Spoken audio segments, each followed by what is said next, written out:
What does it really mean for a woman to live alone? Not to fight against society, but to truly connect with who she is.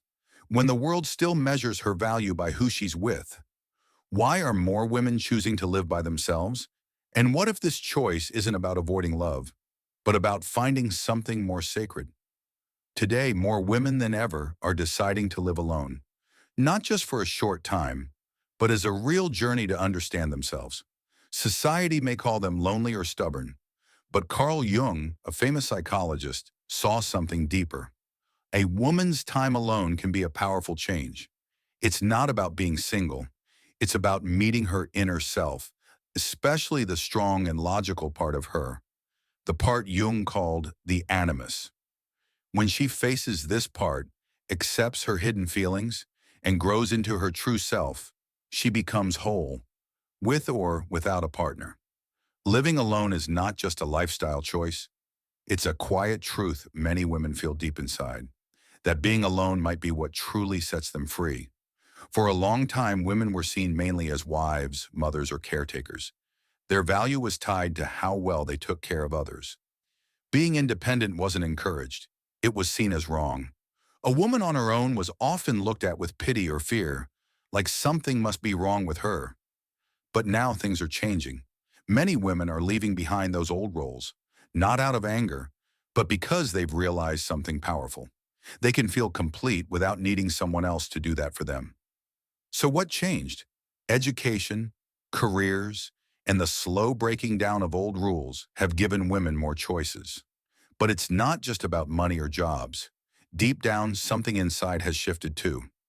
Jung would say this is about psychology, not just society. When a woman chooses to live alone, she's not rejecting men. She's turning inward. She's getting to know the strong, thoughtful part of herself. If she always relied on someone else for safety or love, that part stayed quiet. But now she has to become strong, clear, and confident all by herself. That's important. It's not about saying, I don't need a man. It's about becoming whole on her own. But it's not always easy. The world still whispers that a woman alone is missing something, that being single is just a phase. But Jung saw it differently. When a woman understands her inner world instead of placing all her hopes in a partner, she finds her real self. She stops searching for someone to complete her because she already feels complete. So the question is no longer, why is she alone? But who is she becoming? In Jung's ideas, becoming your true self, called individuation, is the real goal. For a woman alone, her quiet space becomes a place where she grows. With no one else to define her, she asks, who am I really? In that silence, the world's noise fades. The inner work begins. Still, being alone has risks. Jung warned that solitude can help us grow, or become a hiding place. It depends on why we choose it. If a woman is alone to avoid pain, she might get stuck. But if she chooses solitude with purpose, she becomes stronger. She starts to value her own presence and creates a deep relationship with herself. This is where shadow work starts. Jung said the shadow is the part of us we hide, the feelings or traits we don't like to show. For a woman alone, the shadow might show up as fear, sadness, or old voices saying, you'll be alone forever, or you're too much. These are not truths. They are wounds. Even independence can become a problem if it turns into a wall against love or trust. But healing happens when she sees her pain clearly and doesn't let it control her.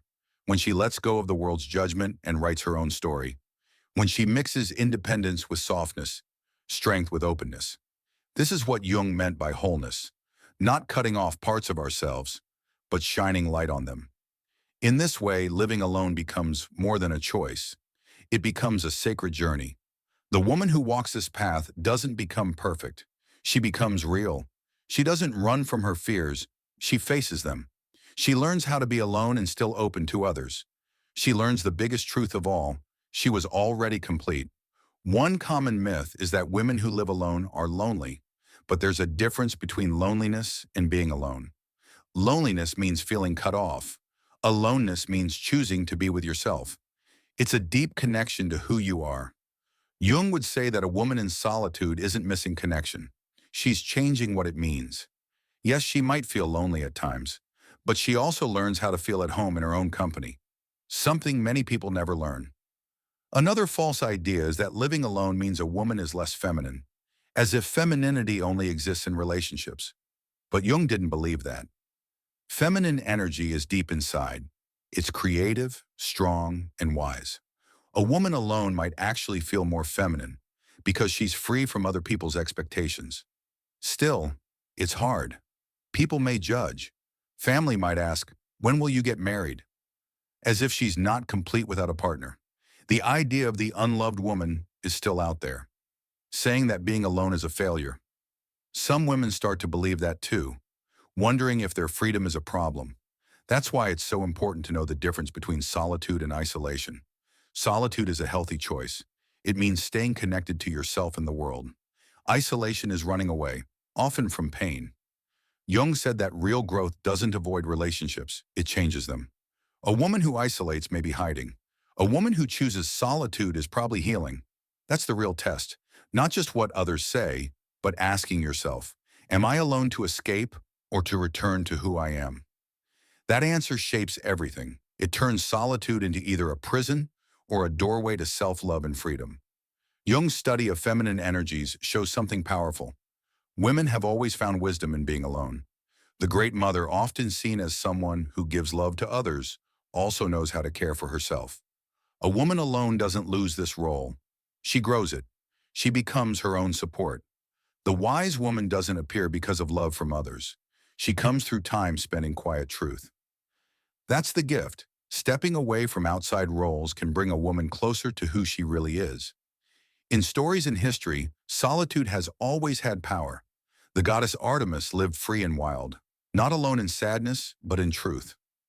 The oracle at Delphi found wisdom in stillness. These women show us that what people call loneliness was once seen as sacred, a place where real change begins. Jung called individuation this exact process, stepping away from fake roles so the real self can appear. A woman living alone today continues a long line of strong women who knew this truth.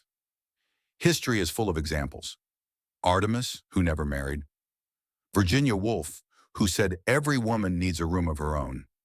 These women didn't just live alone, they made it powerful. Even the strange old witch in stories, Baba Yaga, reminds us that society fears, but also needs, women who live outside the usual path. Today, women are still walking that path. The artist who found her voice in quiet, the leader who stopped asking for permission, the healer who discovered her gift in silence. One woman said, "My solo years were when I stopped pretending and started living." Another said, "In the quiet, I found the parts of me I thought were gone." All these voices speak the same truth. The woman brave enough to walk alone often finds something no one else can give her, herself. If this message resonated with you, don't forget to like the video, subscribe to Stoic Trench, and hit the bell so you never miss our next journey into wisdom and self-discovery. Share this with someone who might need to hear it today. Until next time, stay strong, stay grounded.